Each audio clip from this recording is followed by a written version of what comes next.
안녕하세요. 자, 블렌더 알려드리기 전에 사전에 프리퍼런스 세팅, 그러니까 환경 설정이랑 인터페이스, 화면 설정하는 방법 알려드리려고 합니다.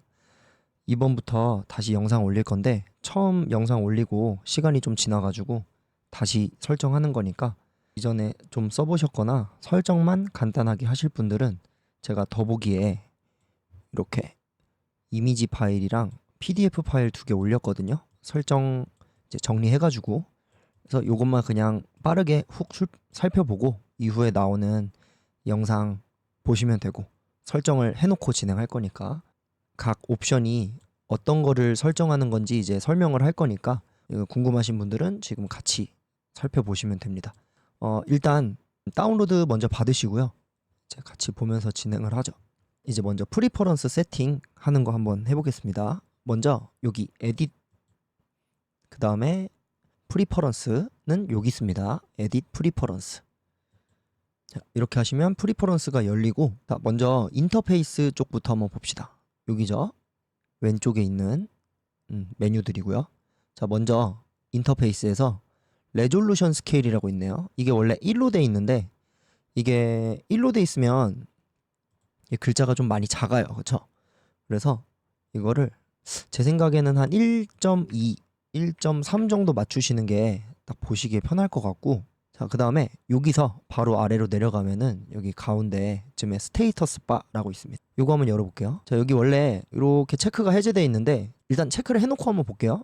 씬 듀레이션 빼고 체크를 해놓고 쓰고 있고 자, 여기 뭐냐면 여기 왼쪽 하단에 여기 왼쪽 하단 보시면 상태창 같은 겁니다. 보시면 이제 콜렉션 큐브 버텍스 8개, 면 6개, 뭐 삼각형 12개, 뭐 오브젝트 몇 개, 뭐 이런 게 있거든요. 메모리, 그러니까 여러분 램 얼마나 차지하는지랑 V램 얼마나 차지하는지 그리고 맨 왼쪽에 오른쪽에는 이제 버전 확인해 볼 수 있고 자, 이런 것들이 이제 적혀 있어요. 일단 작업을 하다 보면은 이게 뭐 램이 어느 정도 차지하는지 V램을 어느 정도 먹고 있는지 아니면은 이렇게 선택을 해놓고 아니면 이 씬에서 이 오브젝트 버텍스 개수를 알고 싶을 때가 있거든요. 그때 체크해 놓으면 되는데 보면서 작업하시면 좋으니까 쓰고 있고 씬 듀레이션은 영상 렌더링 했을 때 길이가 나오는데 이거는 밑에 타임라인에도 있고 뭐 굳이 설정을 해줄 필요가 없어가지고 잘 보이니까 요거는 체크 해제해서 씁니다. 그래서 여기까지 인터페이스는 자, 다음은 이제 애니메이션인데 이쪽에서는 키프레임스에서 쭉 내려가서 only insert available 이랑 그 다음에 밑에 아래로 내려가서 F커브스에서 채널 그룹 컬러 이렇게 체크해주고 쓰고 있습니다.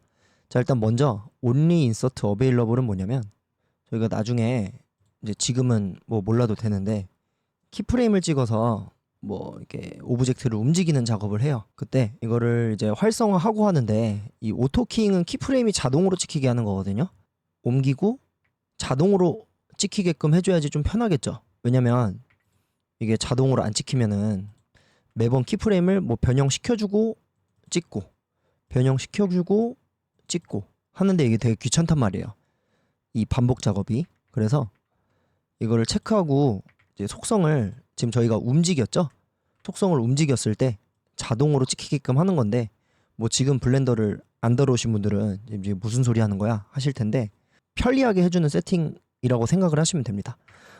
아무튼 이제 요거를 활성화하면은 저 키프레임이라고 하는 것이 자동으로 찍힌다. 근데 만약에 이거를 지금 설정을 해제해 놨죠? 해제해 놨을 때는 이런 식으로 내가 키프레임을 찍지도 않았는데 이렇게 값만 키프레임을 찍지 않았는데 이렇게 값만 바꿔도 키프레임이 자동으로 찍힙니다. 근데 이거는 좀 불편해요. 왜냐면 뭐 키프레임 움직이고 싶지 않아도 돌리고 싶을 때가 있을 거 아니에요. 뭐 이런 식으로 여기서 돌리면 되긴 하는데 만약에 이렇게 돌렸을 때 키프레임이 자동으로 찍히는 게 좀 불편하다. 오히려 또 그래서 이 옵션은 뭐냐면 내가 찍은 키프레임만 자동으로 찍히게 하겠다라는 거예요. 내가 찍은 키프레임만 이거는 자동으로 찍히겠는데 저거 섞어서 쓰면은 내가 이렇게 만약에 방금 이렇게 했을 때 키프레임 자동으로 찍혔었죠. 근데 지금 안 찍혀.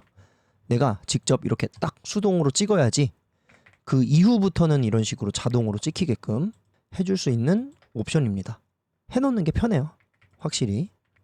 체크해 놓는 거고요. 그 다음에 밑에 요 채널 그룹 컬러는 뭐냐면 잠시 세팅을 하고 좀 돌아오겠습니다.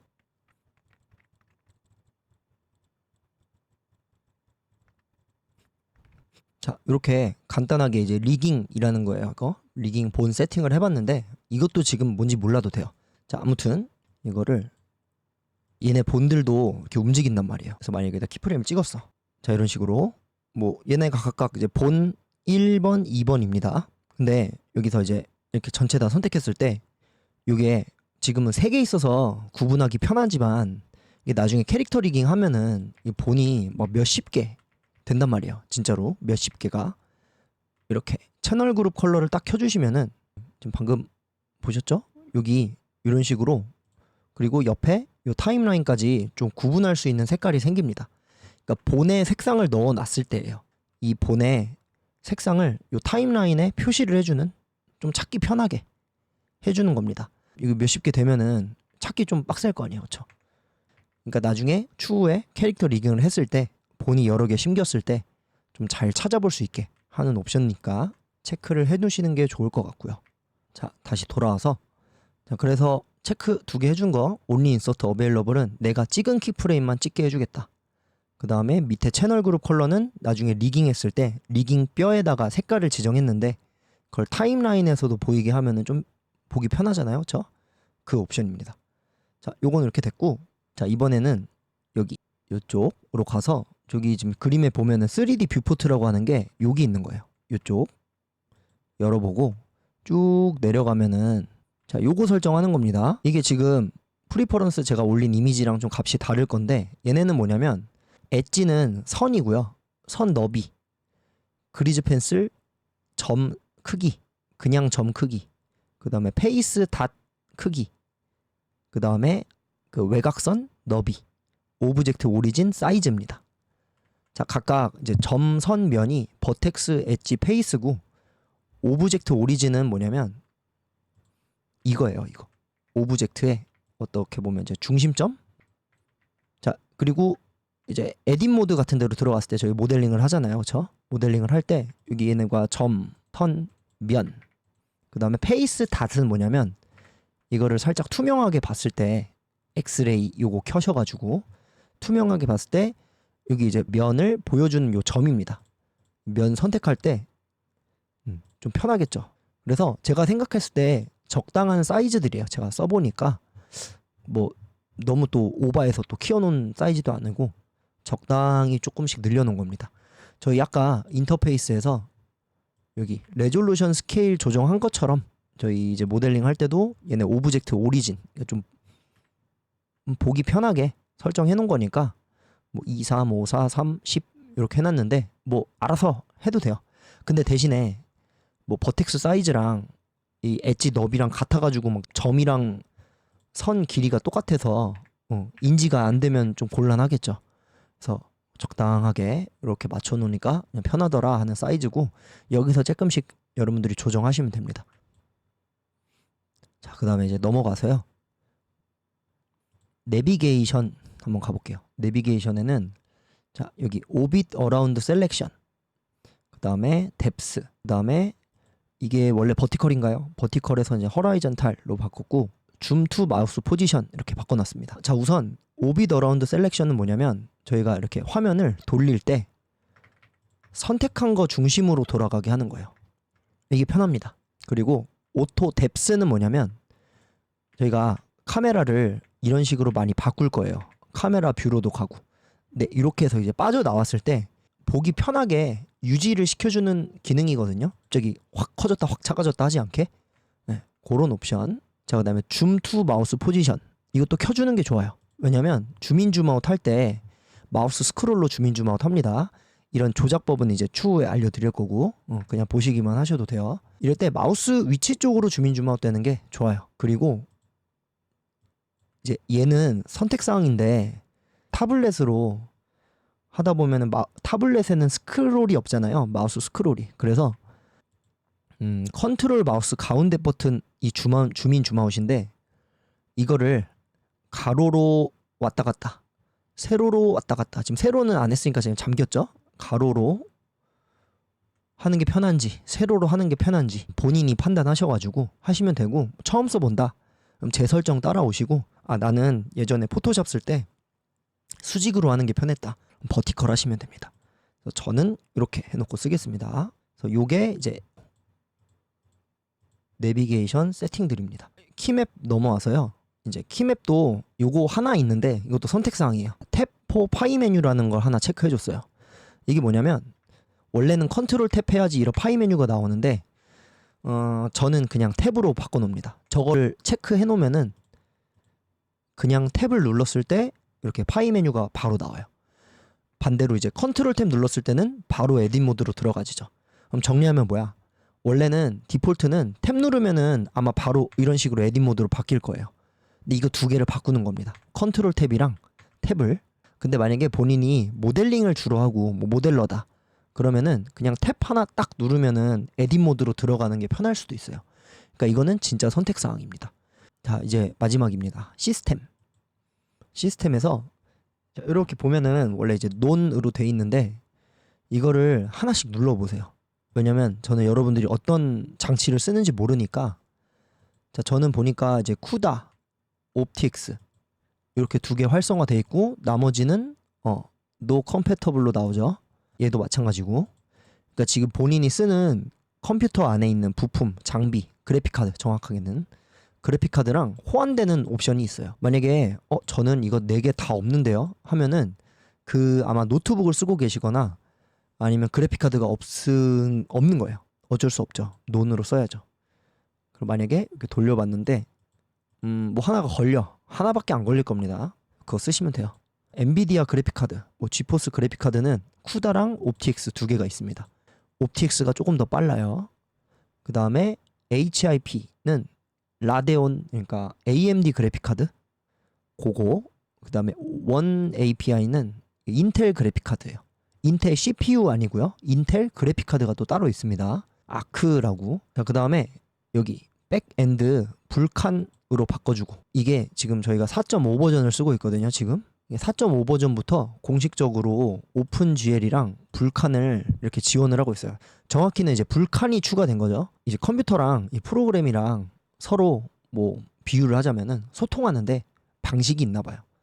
불칸이 좀 빠른 방식이라고 보시면 됩니다. 그래서 그냥 바꿔놓고 쓰는 게 좋고, 요번에 4.5 버전 업데이트 사항 보면은 요게 추가돼가지고 블렌더 켜고 끄고 쉐이더 불러오고 텍스처 불러오고 뭐 이런 게 빨라졌다라고 하니까, 여기 보시면 로우 퍼포먼스 인 VR 같은 거 만드는 경우 아니면은 그냥 불칸 쓰시는 게 낫겠죠. 아마 저는 이제 불칸으로 원래 돼 있었으니까 가만히 있는 거고, 만약에 오픈GL 처음에 디폴트가 오픈GL인데 불칸으로 바꾸면은 이제 다시 시작하시면 됩니다. 프로젝트를 그냥. 그 다음에 이제 넘어가서 요 레지스터를 한번 딱 눌러주세요. 이게 뭐냐면 블렌더 프로젝트 파일 미리 보기 설정하는 거 체크해 주시고, 그 다음에 Allow Online Access, 이거는 뭐냐면 여기 저희가 기본으로 깔려있는 애드온이 있고 커뮤니티에 올라온 애드온들이 이렇게 있어요. 요거 불러왔을 때 이게 커뮤니티에 있는 인터넷에 올라온 애드온을 설치가 안 돼 있는 걸 설치하는 거니까 인터넷 연결입니다. 그냥 말 그대로 온라인 액세스. 유료 애드온도 온라인이랑 이제 왔다 갔다 데이터를 주고받는 게 있으면은 체크를 해야 되는 거. 자, 그 다음에 밑에 내려가서 메모리 앤 리미트에 언두 스텝 있습니다. 이거를 그냥 대충 128, 256 컨트롤 Z 눌렀을 때 돌아가는 횟수라고 보시면 되거든요. 돌아가는 용량. 또 너무 많으면은 괜히 쓸데없이 잡아먹으니까 적당히 저 정도 해주시면 되지 않을까요? 128, 64는 제가 써봤을 때 좀 적은 것 같아요. 좀 많이 안 돌아가요. 그러니까 128, 좀 256까지 올리셔도 좋을 것 같다. 이렇게까지 해서 이제 프리퍼런스 세팅 다 해봤고, 그 다음에 하고 나셨으면은 뭐 자동 세이브 되긴 하는데 이거 체크돼 있으면은 한번 세이브 프리퍼런스 한번 눌러주고 끄시면 프리퍼런스 설정은 마무리가 됩니다. 그 다음에 이제 요거는 그냥 같이 해볼 세팅은 아니고 앞으로 여러분들 뭐 하실 때 처음에 블렌더를 이렇게 키시고 나면은 이 디폴트로 카메라 큐브 라이트 이렇게 나오고 뭐 도구창 이렇게 열려 있고 뭐 화면 이렇게 돼 있고 하는 이 초기 세팅 있잖아요. 요거 바꾸는 방법을 한번 알려드릴게요. 얘를 뭐 예를 들어서 아까 저는 이걸 항상 눌러 놓거든요. 오토 키잉을. 그 다음에 그냥 한번 해보겠습니다. 이걸 밑에 쫙 깔아놔요. 그다음에 뭐 좀 큐브 필요 없고 뭐 다 필요 없어. 처음에 다 지우고 시작하면은 항상 매번 지울 수는 없으니까 매번 지우면 귀찮잖아요. 또 그리고 그다음에 뭐 이런 렌더 세팅 같은 거랑 뭐 여기 콜렉션 뭐 이렇게 만들어 놔도 되고 아무튼 이런 초기 설정을 저장을 해 놓을 수가 있거든요. 그래서 파일 여기서 디폴트 근데 막 누르지 마시고 저는 안 누를 겁니다. 이미 설정돼 있는 게 있어서. 그래서 이 지금 딱 켰을 때 요걸로 시작하고 싶으면은 디폴트 세이브 스타터 파일 클릭하시면 되고요. 아, 나 뭐 잘못해서 초기화하고 싶다. 그럼 로드 팩토리 세팅 하시면 됩니다. 이런 것들도 다 반영이 되니까 한번 나중에 뭐 처음 써보신 분들은 뭐 설정할 게 없겠지만 지금 이제 보신 분들은 아, 나 뭐 이런 거 바꾸고 설정하고 싶다. 그러면은 편하게 바꿔놓고 워크스페이스 초기 설정 해놓으시면 됩니다. 자, 이렇게 해가지고 저희 프리퍼런스 설정 해봤고 그 다음에 요 초기 설정 처음에 워크스페이스 설정하는 거 알려드렸어요. 이후에 수업할 때 딱 환경 설정 돼 있는 상태에서 따라오시면 좋을 것 같습니다. 네, 수고하셨습니다.